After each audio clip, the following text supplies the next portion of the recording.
You're listening to Packers Talk Network. You're listening to No Huddle Radio on the Packers Talk Radio Network, your home for in-depth and thoughtful Packers analysis.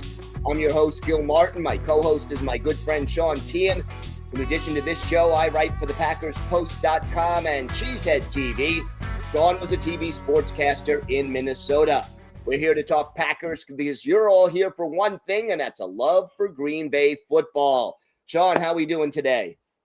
We're feeling a lot better after the Packers were able to pull out that win on Sunday at Lambeau Field. Unfortunately, well, it may be a kind of a good thing. We're going to get into negative weather, negative temps coming up this weekend. So it's maybe a good thing that they're not at Lambeau Field. But when they do return to Lambeau Field in a few weeks, you can have Wisconsin's own Ticket King to help you out. For more than 30 years, they've been providing Packers tickets to Packer fans, as well as Bucks, Brewers, and Summerfest tickets. Find them on the web at theticketking.com. That's theticketking.com, or visit their locations in Green Bay and Milwaukee. And you can watch every episode of No Huddle Radio on Packers Talk Network with Gil and myself on YouTube. You go to YouTube, you type Packers Talk Network in the search bar, click on the PackersTalk.com link with the green background and the yellow goalpost. Click on the bell, subscribe, turn the notifications on. Join the discussion chat with us live. And if you need to hear that again, rewind it, write it down, whatever you can to get more Packers content as much as possible. There you go. Got to be very happy, though, with that win over the Bears last week. Oh, yeah. And the thing is, it's the Packers, it looked like they had a good drive going, their first drive of the game. And then Jordan Love kind of stumbles into a sack, the only sack that ended up being that day for the Bears. Then he throws an interception, which I don't think he saw the defender sitting in that zone, just threw it right to him. But then he responded in a massive way. He throws 3 touchdown passes. He was really, really good. He was in full command of the offense. He was making the right audibles, right choices. But Gil, Josh Jacobs, even though he's battered and bruised right now, he's beaten up. Josh Jacobs, they don't win that football game without Josh Jacobs with the critical 21-yard run on third down and kind of the deep field goal territory, and then the third down touchdown run to put the Packers up for good, 28-21. And that kind of begs the question, Gil, because Josh Jacobs has been awesome for the Packers. He's been awesome. Jordan Love is getting better. He's in the MVP talks right now, and rightfully so. Who's more important to the Packers offense? Is it Jordan Love or is it Josh Jacobs? Yeah, that is a very good question, and I'll start my answer by saying they've won without both of them in recent years, this year and last year, since those two were combined. I mean, with Josh Jacobs out, we saw Emmanuel Wilson step in, have a really solid game. Packers win. Last year, 2 games in full and a few games in part, we saw Malik Willis lead this team to victory. It is not an easy question. Obviously, those two are among the most important players on this team and on that offense. But I generally, if you put a gun to my head, so to speak, I got to go with the quarterback. Yeah, and Jordan Love you got to have the quarterback to be able to win games. And that's the most critical. I mean, look at the Cleveland Browns. The Cleveland Browns have a very talented defense. They have some talent on that team in general, but they have such a mess at quarterback. They don't know what they're doing at quarterback, and that's why they're the Browns are the Browns. But the Packers, They have that stability. They've only had a few losing seasons over the last 3 decades for good reason, and that's because of the quarterback play. But Gil, like you mentioned, though, we've seen Malik Willis and the offense play really solid football when Jordan Love is out. We've also seen Emmanuel Wilson show an ability to step up when need be. I mean, Jacobs has one missed game in his Packers career. Emmanuel Wilson ran for more than 100 yards, had a couple touchdowns on the ground. He was massive. But Josh Jacobs, though, I feel like when the game matters most and you need a play and you need to get that critical yard or that critical first down, Josh Jacobs is the guy who you want to get the ball into the hands of in those critical moments. And that, to me, is why I think you got to have the quarterback. You got to present that threat, that true threat in the passing game. But Josh Jacobs, there are a lot of games where you point to where it's like, man, if the Packers didn't have Josh Jacobs, they probably would have lost that game. And Sunday was definitely that game. Yeah, they needed Josh Jacobs, no question, and he came through with flying colors. And, ultimately, you need those two guys to play off of each other because they each make the other one better. And, having them both is obviously the best. Yeah, it's really nice. And I was about to like think, and when we were talking about what we were going to talk about in this show today, Gil, where I wanted to mention possibly Christian Watson, because Christian Watson has proven to be so critical to this team and so critical in the passing game. He's a terrific run blocker. The guy's an unselfish player in general. But Christian Watson, I think he has the capability of getting to that level where it's like, man, the Packers offense, he is so important. Like, you need it. But he's right outside of those top two, in my opinion. Yeah, and I would even add Zach Tom to that list, and Tucker Kraft if he's healthy. Yeah. These are you need difference makers on the field, and protecting the quarterback, running the ball effectively, coming up with big catches like Christian Watson does, where he also can create time and space underneath for his teammates. I think the difference in my mind between a good player, a great player, and then that rare generational player is that the higher up you go in that hierarchy, they make the players around them better. It's not just about, oh, I'm balling out, I'm having a great game, look at me. It's, I'm doing this so my teammates can do this and this and this. And it just creates this positive chain reaction. And like Micah Parsons does that on the defense. He is the tide that lifts all boats.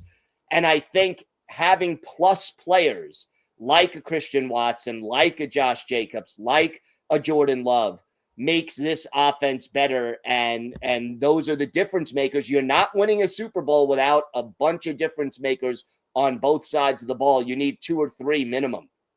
Quarterbacks, I feel like teams are always looking for the quarterback. It's not like, it's more so there's quarterbacks. It's like, you can win with this quarterback or you can win because of this quarterback. Aaron Rodgers was 100% you win because of Aaron Rodgers.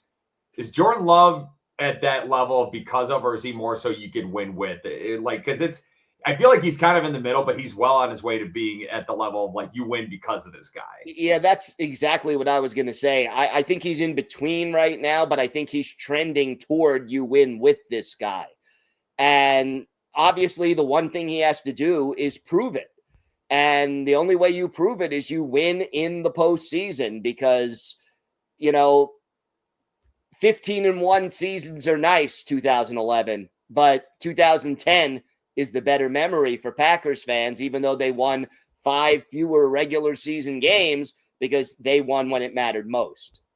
And Jordan Love, I'll say this year, I feel like even part of the Bears game, but like the Arizona game and the Detroit game, and I feel like there's another game I'm missing right now at the top of my head, but those two, or maybe the Giants game too, where it's like they won those games, I felt like because of Jordan Love. I really do. Where and the thing is, it's like Matt LaFleur put the trust in his hands where it's like, go make a play.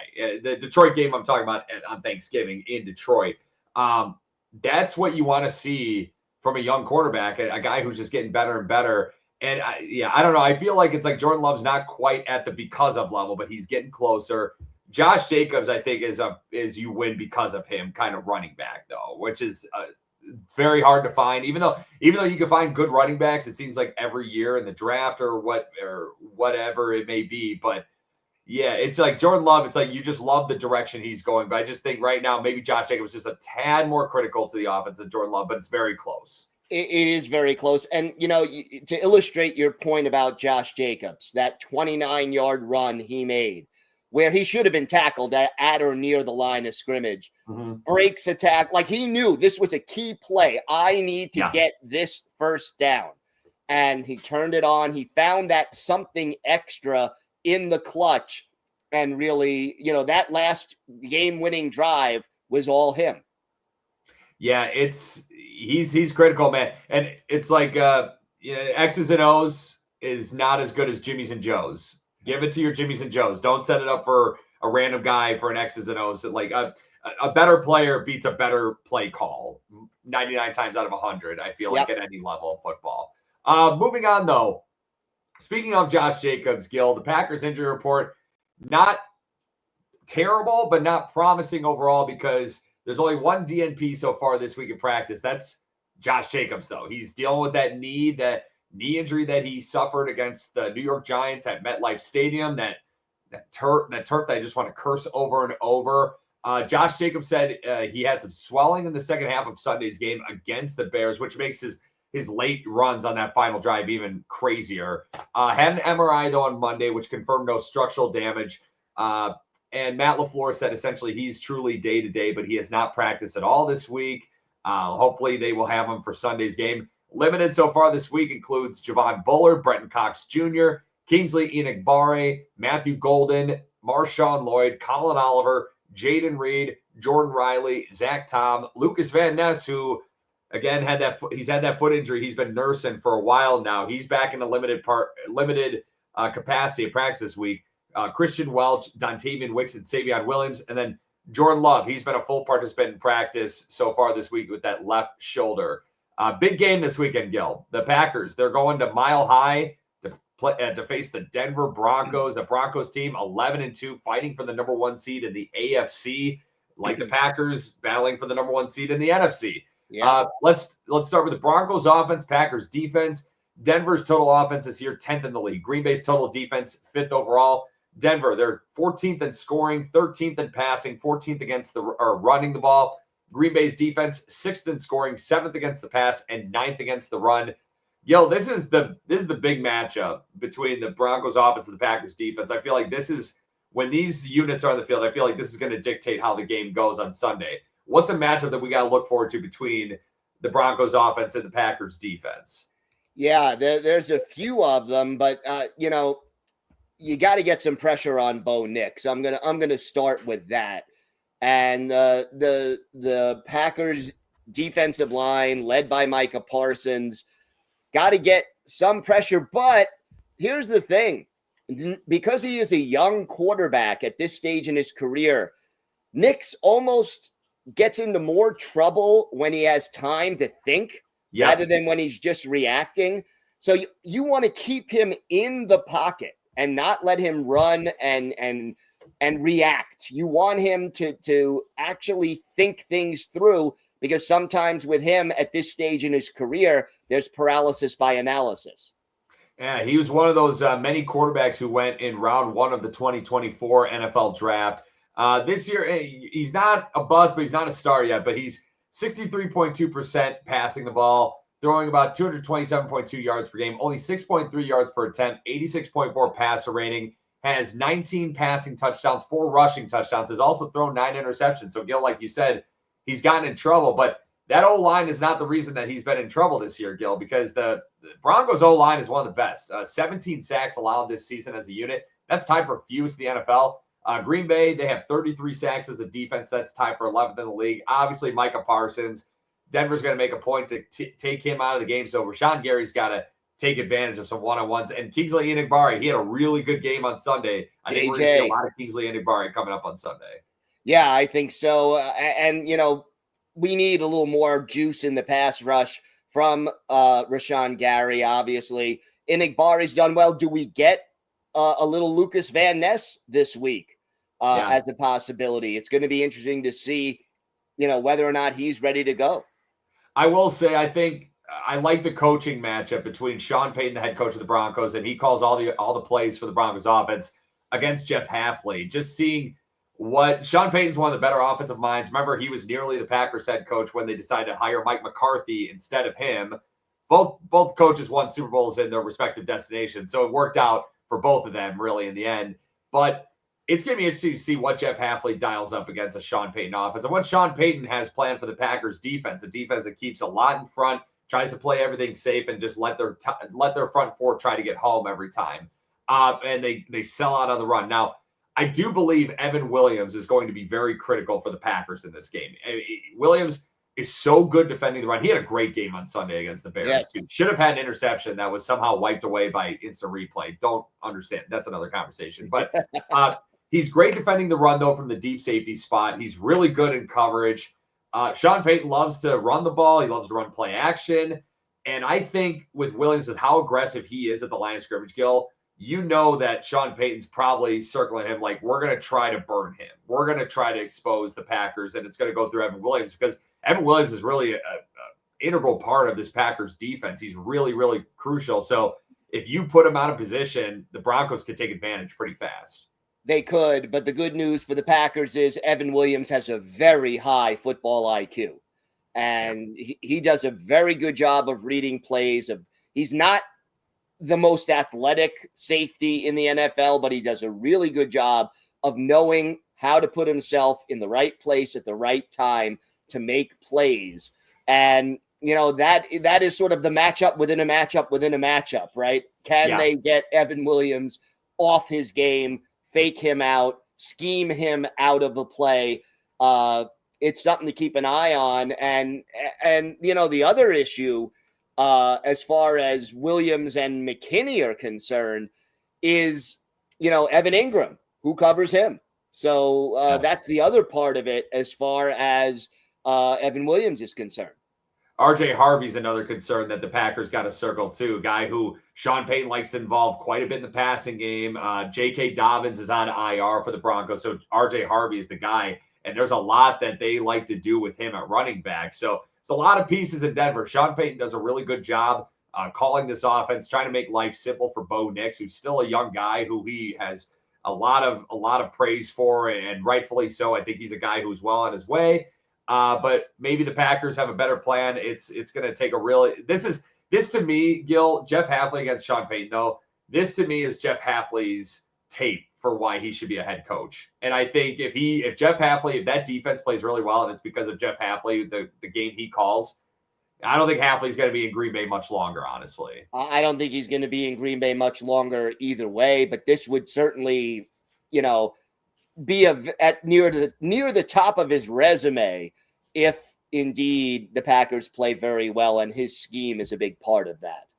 So Evan Williams, big piece. This is a big matchup, and I kind of misspoke, Gil. I meant to say I feel like the units that are going to be on the field, which are going to really determine the game, it's the Packers offense against the Broncos defense. That's what I meant. The Broncos offense is still very good, but the Broncos defense, they're pretty darn good. Third overall in total defense. Now, people are saying they're a bit of a paper tiger because they haven't really had the toughest schedule this year, but their numbers are pretty solid. Green Bay total offense this year, 13th in the league. Denver's total defense, 3rd. Green Bay, they're 10th in scoring, 12th in passing, 19th running the ball. Denver's defense, 4th in scoring, 10th against the pass, 2nd against the run. Gil, this is a Broncos defensive unit that leads the NFL with sacks, 55 this year. A lot of really good pass rushers on this front line. Green Bay's offensive line has only allowed 18 sacks this year. That's tied for, that's the 4th fewest allowed in the NFL this season. I feel like that's kind of the matchup that we got to really key on is the Packers pass protection against the Denver pass rush. Yeah, and it starts with Nick Bonito, who is just outstanding, and you're going to have Rasheed Walker and Zach Tom do a good job. Most of their better pass rushers do come off the edge, but another player who I think will be critical in this game is Chris Brooks, who is one of the better pass blocking running backs in the NFL. If Jordan Love has a clean pocket, he is, depending on the week, 1 or 2 in the league in completion percentage.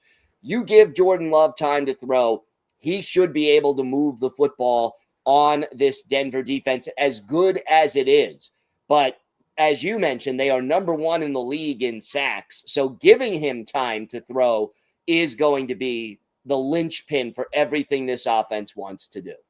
Yeah, Nick Bonito and then Jonathan Cooper's like their number 2 rusher there. And it's very similar to Parsons and Gary for the Packers, where Nick Bonito has 12.5 sacks this year. That's tied for 3rd in the NFL with Micah Parsons. Also has 12 tackles for loss this year. That's tied with Micah Parsons. Jonathan Cooper has 7.5 sacks this year. Rashawn Gary has 7.5 sacks this year. Jonathan Cooper, former Buckeye. Rashawn Gary, former Michigan Wolverine.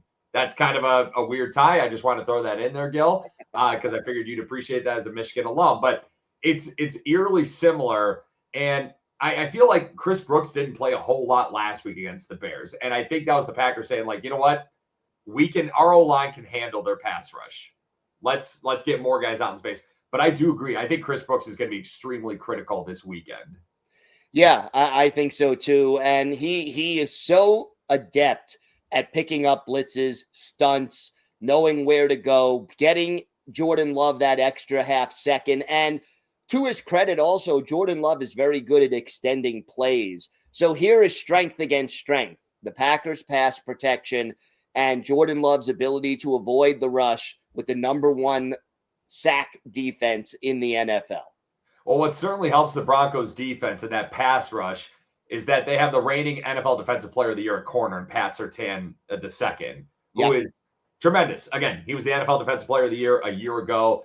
And I'm interested to see how the Packers offense attacks him or how they essentially plan against him, because I feel like Surtain is one of those corners where he shuts down a third of the field. And I feel like the Packers offense, they got to go away from him possibly as much as possible. But if he's lined up against Christian Watson or Jaden Reed, Jimmy's and Joe's over X's and O's, do you still attack those guys? Do you still throw to those guys, even though Surtain is right there? I think it's going to be interesting to see what Denver does. It's like, is Surtain going to heavily cover Watson? Is he going to heavily cover Jaden Reed? Is he heavily going to cover Romeo Doubs? It's going to be a very interesting to see what Vance Joseph, the D coordinator for the Broncos, does against this Packers receiving group. And it's going to be interesting to see this, in my mind, as a counter from Matt LaFleur. Who lines up in the slot how often? Yeah. And how does that affect where Surtain lines up? Does he fall? Like if Christian Watson lines up in the slot, does Surtain line up in the slot? If not, do you then throw to Christian Watson every time he's in the slot? Oh, not every time, but often when he's in the slot because you've gotten him off of their number one corner. I have a lot of respect for Surtain, but the place that I think the Packers can take advantage of the Denver defense, again, if they have time to throw, the depth at cornerback. I think the Packers wide receivers have more depth than the Broncos corners. So does a Dontavian Wicks or a Romeo Doubs step up against their third corner or their nickel corner, their dime corner, and win that matchup? And in the case of Dontavian Wicks, hold on to the ball. That, I think, could be something the Packers could use to neutralize the impact of a Patrick Surtain if their depth receivers are up for it. And thankfully, the receiver room is healthier now than it has been all year. Sure is, yeah. And a few weeks ago, Denver played Washington on Sunday Night Football. That game went to overtime. And what Washington kept doing, they kept attacking Riley Moss. They kept attacking cornerback Riley Moss on the other side of the field. And Riley Moss had a rough game. He had a rough game.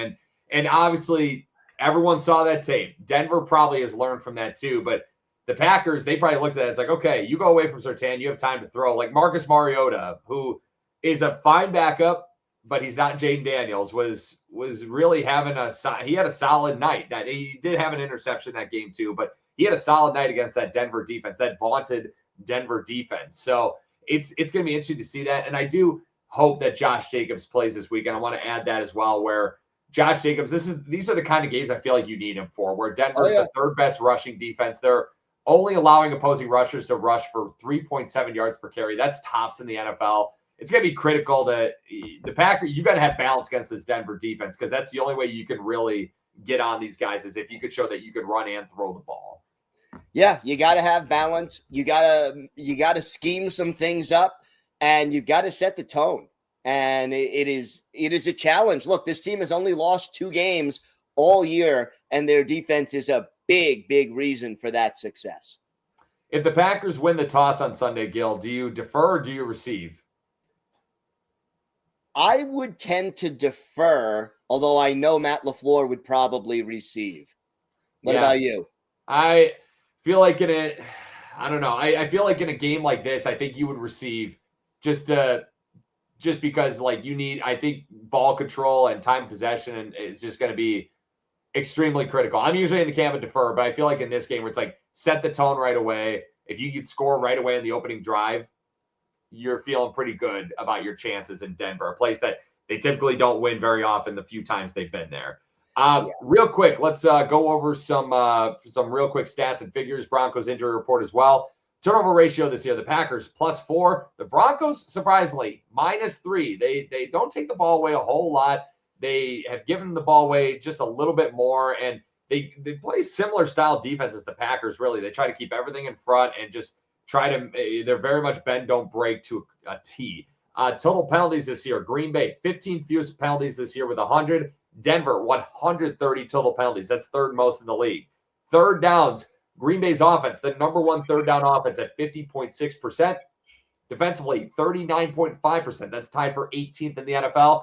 Denver's offense, 40.6% on third down. That's 12th in the league. Their defense, they're very good on third down. 30.9% on third down. That's tops in the NFL. And then red zone touchdown percentage. This is the big one, Gil, that we got to really look at when it comes to this game. Green Bay's offense, second best red zone scoring offense for touchdowns in the red zone, 68.1% this year. Defensively, they're at 58.3%. That's 18th in the league. Denver's offense, 59.1%, 13th in the NFL. Their defense, 40% red zone touchdown percentage on defense. That's tops in the NFL as well. Green Bay's red zone TD percentage is second only to the Eagles in the NFL. The Broncos injury report so far not practicing in some capacity this week includes wide receiver Pat Bryant. He's dealing with a hamstring.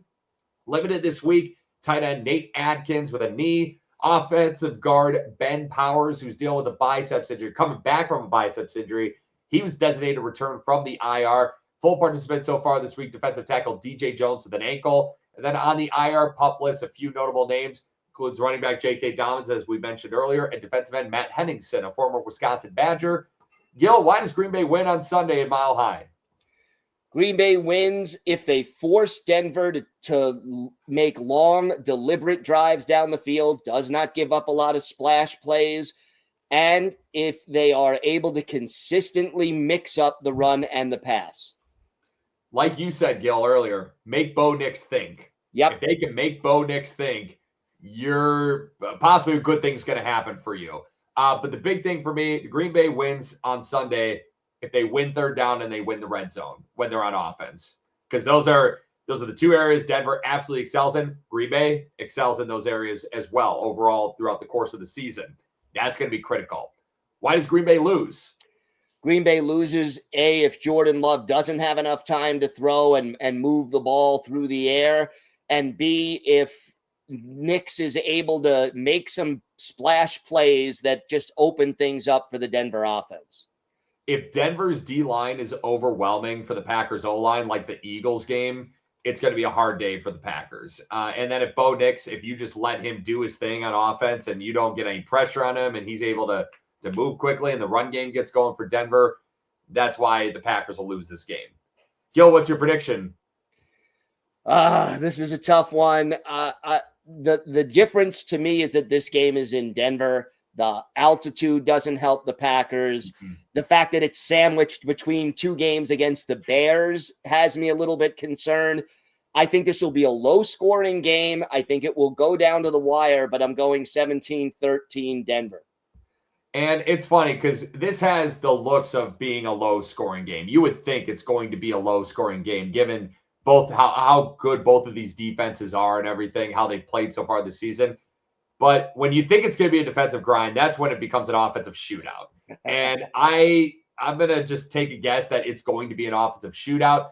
But I do think the Broncos win 31-27. So we both have 4-point losses for the Packers. Hey, I haven't picked the Packers to win in a long time. I'm sticking with that because they keep proving me wrong, which I want them to do. But I think it's going to be surprisingly a high-scoring game between these two teams. Again, Broncos 31, Packers 27. Gil, what articles do you have coming up online for Packers Post and Cheesehead TV? Well, over on the Packers Post, I talked about the fact that Micah Parsons can't seem to draw a holding penalty in spite of the fact that we almost literally saw him be choked on one play. So you would think, an elite player would draw more flags, but for whatever reason, and I did go into some of the reasons, the league not calling those. And over on Cheesehead TV, I took a look at how much of an impact the Packers 2024 draft class has had on their defense this year. It's been a tremendous impact. I can think of three guys right away. Edgerrin Cooper, Evan Williams, and Javon Bullard, man. Yep, so exactly. Go read Gil's stuff online, folks. Gil, ready for some trivia? I am ready for some trivia. Well, across the league, big news happened this week when news broke that former NFL quarterback and potential Hall of Fame quarterback Phillip Rivers signed onto the Indianapolis Colts practice squad this week. Rivers last played in 2020 if he is promoted to the Colts 53-man roster, which it sounds like he may be starting on Sunday, which is crazy, he will be the oldest active player currently in the NFL at 44 years old. Now, former Packer and future Hall of Fame quarterback Aaron Rodgers is currently the oldest active player to play in an NFL game this season at 42. Amongst non-specialists, the Denver Broncos have the second oldest active player this season. Gil, who is the second oldest active NFL player to appear in a game this season? Plays for the Broncos, and it is very relevant to the Packers. Oh, wow. Wow. He's only played in a few games, so it's tough, but he's still in the league. And he has Packer ties. And he is not a specialist. Not a specialist. Aha. Okay. Mercedes Lewis. You nailed it. In case you didn't know, it's tight end Mercedes Lewis, who is also 41 years old. He's still in the league. Former Packers tight end has appeared in 3 games for the Broncos this year. He's near the end of his 20th NFL season. Lewis was a Green Bay Packer from 2018 through 2022. He appeared in all but 1 game for the Packers during his 5 seasons in Wisconsin. Lewis caught 6 touchdowns in 5 seasons with the Packers. He was also notably like Matt LaFleur's favorite, an absolute mauler in the run game. Still doing it at 41, man. That's pretty incredible. Tight end is not an easy job on your body, and the fact that he's been doing it in the NFL alone for 2 decades, let alone college and high school and Pop Warner, it is very impressive, and always liked Mercedes Lewis. Yeah, it's crazy because when the Tucker Kraft injury happened earlier this season, Mercedes Lewis was sitting on the practice squad in Denver, and you're just thinking, do they possibly poach him? You know, Matt LaFleur loves him. Brian Gutekunst knows him, and there's a lot of respect there. But the Packers, they want to be a young team. It's like that would have been a nice – but essentially they just were well, we're going to bring in Darian Kinnard to play tight end, essentially, you know, as the 6th offensive lineman. But Packers 9-3-1 against the Broncos, the 11-2 Broncos, Sunday, 3:25 p.m. Central Time in Mile High in Denver, 5,280 feet above sea level. It looks like a big game on paper, Gil. Hopefully the Packers can get out of there with a win, but it's going to be tough sledding for sure with Denver. Both these teams battling for the number 1 seed in each of their respective conferences. It should be a good one. Going to be a heck of a game either way, a possible Super Bowl preview, and I can't wait to sit down and start watching and writing about this game. Heck yeah, man. Heck yeah. I'll have my brats and beer ready to go on Sunday. So it's going to be freezing here. I'm going to be warm on the couch.